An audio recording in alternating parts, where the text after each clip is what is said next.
penting juga untuk tidak mengambil jalur rotasi dari arah tim Onyx.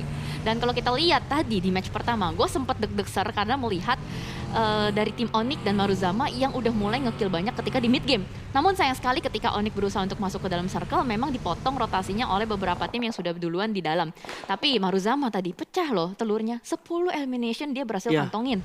Itu jauh banget dengan apa yang kita lihat yang dilakukan juga oleh Maruzama di hari pertama Super Weekend kedua kemarin, di mana kali ini mereka membuka hari dengan sangat-sangat maksimal. Kalau kemarin kita ngelihat 5 game mereka hanya mendapatkan 5 total poin, tapi kali ini satu game mereka sudah mendapatkan 20 total poin. Jadi sekarang total poin mereka itu ada 25. Ya, step up lah. Jadi udah ada pengerjaan PR yang dilakukan. Bahkan kali ini Aura yang mengspot pergerakan dari Nero, lagi-lagi tembakan peringatan demi peringatan dilakukan di Miramar.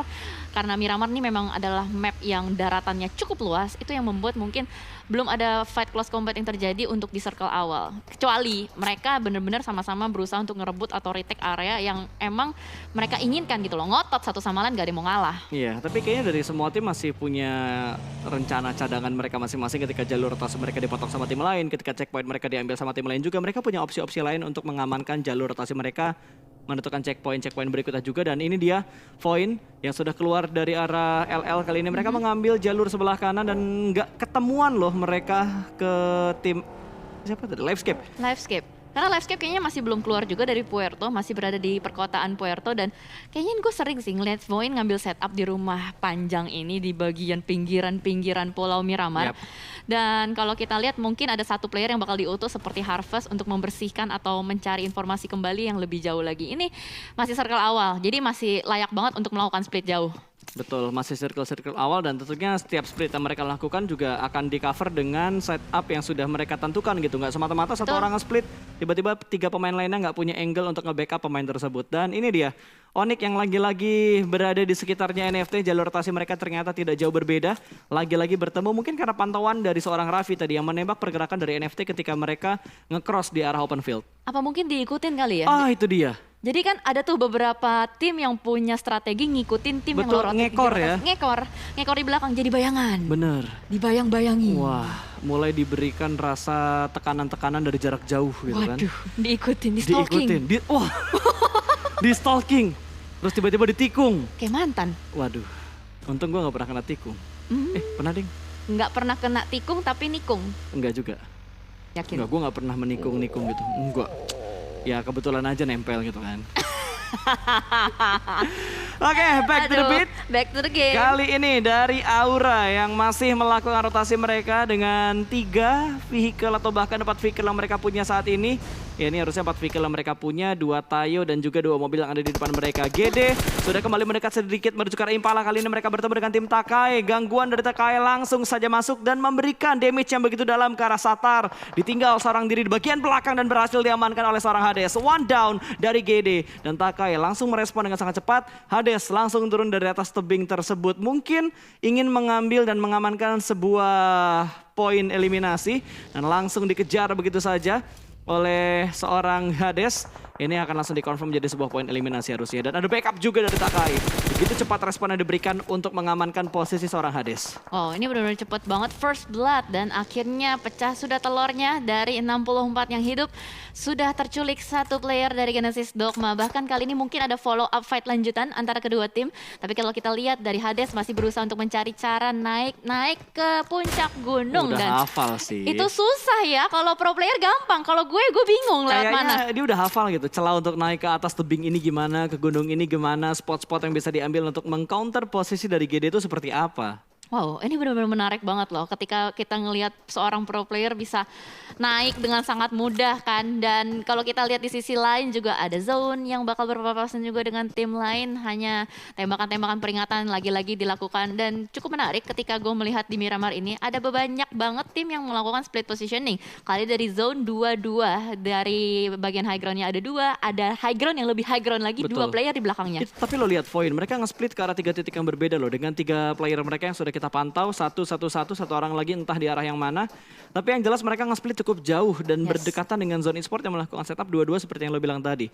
Sementara Alter Ego yang masih bermain dengan tempo yang biasanya mereka lakukan, dengan tempo lambat mereka bermain di pinggiran circle-nya terlebih dahulu. Circle kedua sudah mulai muncul dan masih mengamankan sedikit daerah perairan, termasuk sebuah pulau terpisah yang ada di Miramar ini. Bahkan ada sebuah airdrop juga yang turun ke lautan tersebut. Ini udah mulai cukup menarik ya, karena sudah mulai padat merayap juga. Terpantau warga-warga Miramar yang sudah mulai mendekat satu sama lain. Dan ada beberapa tim yang memang bergesekan, bertemu satu sama lain. Tapi belum ada komit atau cita-cita untuk langsung melakukan close combat. Betul, bahkan dari Zone pun masih mengamati daerah sekitar mereka, memastikan bahwa setup mereka tidak terganggu oleh tim lain. Sebenarnya setup kayak gini bagus, cuma yang jadi resiko adalah ketika di-push oleh sebuah tim dan pushnya itu komit. Kayak misal 4 langsung tabrak, 2 lawan 4 ya, udah pasti bakal menjadi sebuah kerugian. Apalagi kalau 2 pemain lain yang nge-split terlambat dalam memberikan follow up. Circle ketiga, bouncing circle yang begitu drastis dari segi ukuran diameter circle-nya. Dengan kondisi lagi-lagi masih mendapatkan daerah perairan. Ini akan sangat membatasi daratan ataupun ruang gerak yang akhirnya dipunya oleh setiap tim yang bertanding. Ya, ini namanya circle ketiga rasa zona kelima gitu kan ya. Iya, betul. Dan kalau kita lihat semuanya sudah mulai berdekatan satu sama lain, dipaksakan oleh circle, tadinya nggak mau berdekatan, tapi karena dipaksakan oleh keadaan mau nggak mau harus mendekat. Dan sementara masih ada beberapa tim yang nekat untuk melakukan split positioning, bahkan kali ini dari Boom yang sudah mulai melanjutkan rotasi, ini raja rotasi pakai mobil. Betul, karena mereka selalu mendapatkan vehicle ini ya, use-nya ya, dengan persentase yang paling banyak dibandingkan tim-tim lain. Boom kali ini sudah mendekat ke sebuah tebing atau beberapa pegut tebing lah ya, karena di batu-batu yang tertumpuk juga. Ikyar akan memperlebar jalur rotasi mereka lagi, kayaknya mereka bakal main lambat deh. Tapi kalau temponya Boom kayak gini terus ya, mereka bisa aja ketemuan sama Alter Ego duluan loh. Ya, karena itu adalah 2 tim yang rotasinya bermain Di pinggir circle. di pinggiran nungguin tim lain masuk dulu, dia tinggal nungguin res-resan yang ada di belakang kan ya. Res-resan ya, sisa-sisaan yang tertinggal ya. Oke. Jejak-jejak yang sudah Ada yang ditinggalkan. pernah menjadi korban res-resan perasaan? Oke, Aura yang lagi-lagi terpantau. Aura begitu banyak mendapatkan spotlight untuk di Miramar kali ini. Berdekatan dengan Onyx, ada Raffi yang sudah dipantau oleh seorang No Mercy. Kayaknya mantan ketemu mantan akan kembali terjadi untuk Aura dan juga Onyx. Sudah ada follow up dari 2 pemain Onyx yang lainnya. Aura juga sudah mulai melakukan regroup untuk menghadapi Onyx. Tapi Keishi terjebak, ternyata Onyx dipaksa fokus ke 2 tim. Ada Livescape dan juga Aura di sekitar mereka yang sudah senantiasa melakukan setup di area tersebut. Waduh, ini menarik sih. Setup dari Onyx kayaknya 1-2-1 ya. Sementara waktu gue melihat dari minimap, Keishi yang terpisah begitu jauh harus bertemu dan ditekan oleh Livescape. Dan mereka juga nggak bisa langsung melakukan regroup begitu saja. Keishi dipaksa harus menahan pergerakan dari Livescape. Harap-harap jangan langsung diterabas oleh 3 player Livescape. Ini gue rasa... Iya, Maruzama terkena headshot juga dengan Genesis Dogma di sisi yang lain. Cuman gue rasa nih Toms lagi nungguin info deh.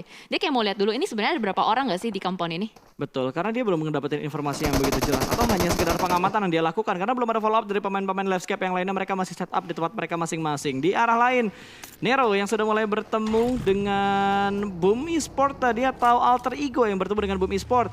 Tapi ternyata kalau kita pantau lebih jelas lagi, Alter Ego bertemunya dengan tim NFT. Tapi di arah lain, Onyx Keishi mendapatkan 1 pemain dari Livescape.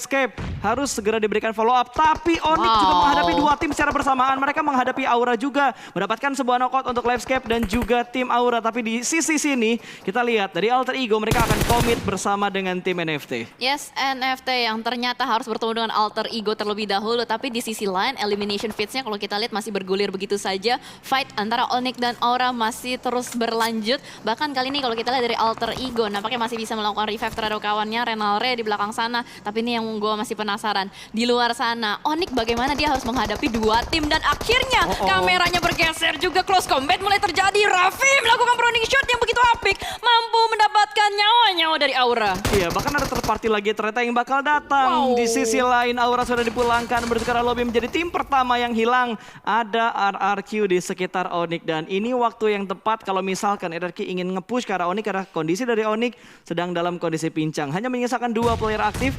Sementara pemain-pemain dari RRQ akan membuat red zone buatan menuju ke arah seorang Raffi. Raffi masih bersembunyi, ada smoke yang sudah mulai di-setup, tapi Peko sudah mulai kelihatan. Ada push juga dari sebuah vehicle. Satu trade knock terjadi antara Onyx dan juga RRQ, tapi Onyx hanya menyisakan last man standing mereka. Raffi akan dipulangkan ke arah lobby dan RRQ mendapatkan poin kedua untuk mereka. Yap, betul sekali. Di saat yang tepat masuk begitu saja sebagai third party itulah RRQ. Dan kalau kita lihat dari Nick pun nampaknya langsung ngacir untuk fokus mengamankan bibir zona. Tapi kali ini yang juga tidak kalah seru, ada alter ego yang mulai meng-spot posisi dari Kato, lagi rotasi ditembakin. Tapi baginya begitu cepat, tidak mampu ditumbangkan oleh seorang Super Una. Yes, NFT kembali mengontrol daerah kekuasaan mereka. Alter ego pun dilepas setelah tadi mendapatkan sebuah knockout karena pemain alter ego dan ternyata belum dikonfirm menjadi sebuah poin eliminasi. Alter ego masih utuh dengan keempat pemain mereka. Baru Aura yang dipulangkan karena lobby. Livescape pun juga sudah mulai memberikan tekanan dan Raffi kill fitnya ternyata terlambat. Abizan bertemu dengan tim Void kali ini. Satu orang berhasil diamankan. Icil bakal langsung menembak menuju ke arah zone. Ada 3-way showdown di area pegunungan ini. GD menembak dan memberikan distraction dari bagian atas. Voldemort juga sudah mulai tumbang. Kali ini bertemu dengan Onyx. Ada Nick yang tersisa. Through the smoke dan berhasil mendapatkan satu. Sedang melakukan setup tapi bakal ditembak. Through the smoke berikutnya dari Nick mendapatkan dua pemain dari tim RRQ.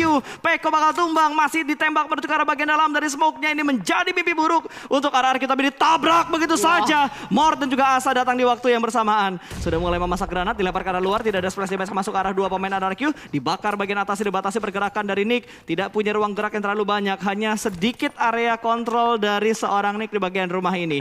Peko belum diselamatkan, tapi sepertinya Asa akan langsung memberikan follow up-nya. Sudah mulai melakukan proses revive dan RRQ sedikit menurunkan tempo mereka. Yes, betul sekali. Dan Nick pun menjadi last man standing. Harapan dari Onyx masih menunggu. Granat. Tapi respon yang sangat cepat dari Nick langsung turun ke lantai 2. Dan bahkan Asa bakal melemparkan granat yang kedua. Oh no, ini bakal connect kan. Itu dia granat yang langsung memulangkan Onyx. Betul, Onyx dipulangkan ke arah lobby dan RRQ tidak ada korban jiwa tambahan, tapi di arah lain Alter Ego dan juga NFT sudah mulai melakukan commit fight mereka. Flippy sudah di take down, Ramones siap untuk memberikan backup, tapi lihat pergerakan dari Alter Ego begitu rapi. Red zone buatan di mana-mana sudah mulai tercipta. Ada smoke juga yang sudah mulai terpop up. Ada Spavel dan juga drone yang bakal membackup dari arah sebelah kiri. Dua-dua split yang dilakukan oleh NFT saat ini sudah mulai gepus ke bagian dalam, akan langsung melakukan spray down, tapi ternyata front shoot yang dilakukan drone lebih rapi lagi. Namun pergerakan dari drone tidak terlalu banyak karena ada Molotov dan Molotov sudah mulai hilang. Mereka bakal bergerak ke arah sebelah kanan mengamankan tempat yang lebih aman karena Blue Zone akan bergerak kurang lebih dalam waktu kurang dari 1 menit lagi. Granat dari seorang Renaldre lempar menuju ke arah depan akan segera meletup namun masih tercover, tapi granat berikutnya berhasil mendapatkan satu pemain, dikonfirm menjadi sebuah poin eliminasi dan membuat satu pemain dari NFT kembali terknockout. Yes, betul. Dan baru aja di revive harus terkena kembali karena adanya tembakan dari sisi lain membuat NFT kewalahan kali ini nampaknya. Dan Alter Ego di depan sana Hazelnut mengspot lagi-lagi pergerakan dari Livescape, menahan kembali dan granat demi granat benar-benar membuat NFT dalam kesulitan. Baru melakukan revive, baru melakukan misi penyelamatan, harus mengulang kembali kejadian yang sama. Iya, dan waktu mereka udah nggak banyak lagi, tinggal 5 detik lagi untuk Blue Zone yang saat ini akan bergerak tapi bakal ditabrak. Mobilnya lewat begitu aja, ternyata mobil menembak langsung, tapi masih ada satu pemain lagi. Spavel berhasil mendapatkan sebuah trade, tapi Renaldre memberikan backup di waktu yang tepat. Namun Blue Zone sudah mulai bergerak, gua rasa nggak akan bisa untuk menyelamatkan posisi dari seorang Hazelnuts.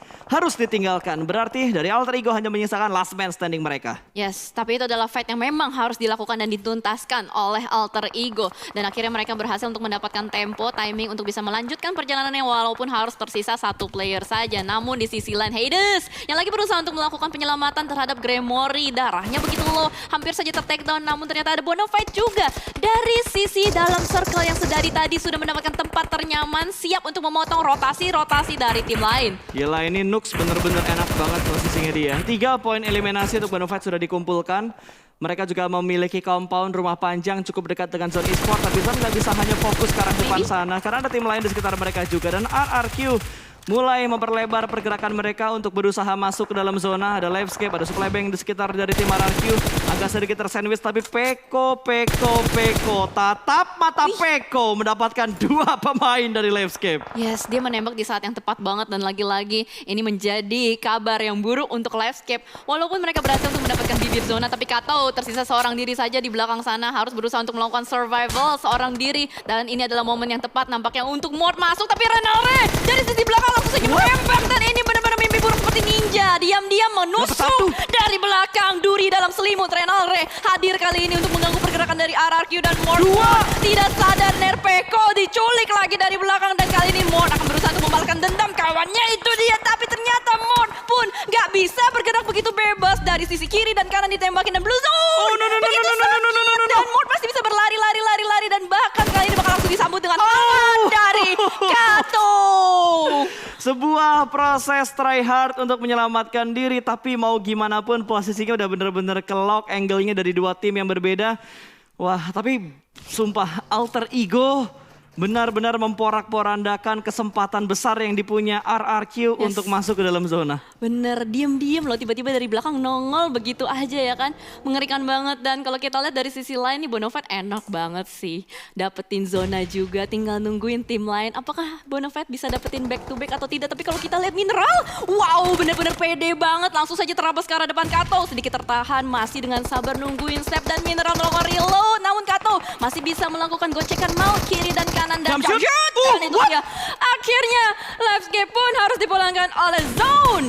Wow, sebuah momen jump shoot yang begitu dramatis. Dia kalah HP loh tadi. Iya, itu dia.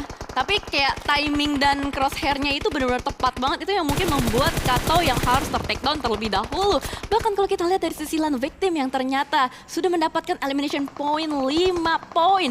Masih bisa survive top 5 zone victim Bonafide Boom dan Supply Bank. Betul, tinggal 5 tim yang tersisa. Supply Bank juga sedang mendapatkan tekanan. Kali ini bertemu dengan FJ dari Zone Esport yang sudah mendapatkan 9 poin eliminasi. Zone punya kontrol area yang begitu bagus karena hanya tinggal fokus ke 180 derajat angle depan dia. Sudah mulai melakukan setup, FJ bakal tabrak ke depan sana dengan follow up dari Flay Kids yang ada di bagian belakang. Flay Kido maksud gua. Dan Mineral juga memberikan backup dari arah belakang. Dua pemain memberikan backup tapi ada gangguan dari sebelah kanan. Ternyata ada flank yang dilakukan juga tadi. Namun masih bisa diatasi oleh seorang FJ. Masih bisa fokus 12 poin eliminasi. Smoke di pop up untuk membatasi vision dari pemain-pemain Supply Bank. Gila pemain Supply Bank semuanya di barbecue sama FJ. Bener. Tadi Molotovnya lempar 1 dapat 3 bahkan kali ini Bilot. Last man standing pun tidak bisa kemana-mana sudah di lock posisinya oleh tim Zone. Dan ini adalah momen yang tepat untuk Zone melakukan penyeberangan jalan. Set up smoke dan set up granat. Tapi Bilot masih bisa survive di belakang sana. First aid kitnya cuman tinggal 1 aja. Apakah Bilot bisa keluar dari cengkeraman maut? Zone dibakar kembali, terlalu panas, masih bisa bergerak tapi udah gak bisa kemana-mana dan akhirnya Supply Bank pun harus puas di posisi kelima. Gila itu bener-bener ngotot banget tadi dari FJ, bener-bener ingin membombardir setup dari Supply Bank. Bahkan tadi juga mendapatkan bantuan secara gak langsung karena Victim juga memberikan tekanan ke arah Supply Bank tadi. Sementara Victim kali ini yang berada di bagian high ground, mereka berada di puncak yang lumayan enak untuk menembak ke bagian lower groundnya. Tapi Bonafide pun masih butuh bergerak, mereka harus keluar dari rumah panjang karena sudah mulai ditinggalkan dengan zona yang berikutnya. Blue Zone ke-6 akan segera menutup. Zona ke-7 akan segera terlihat tim mana yang akan diuntungkan untuk zona yang ke-7.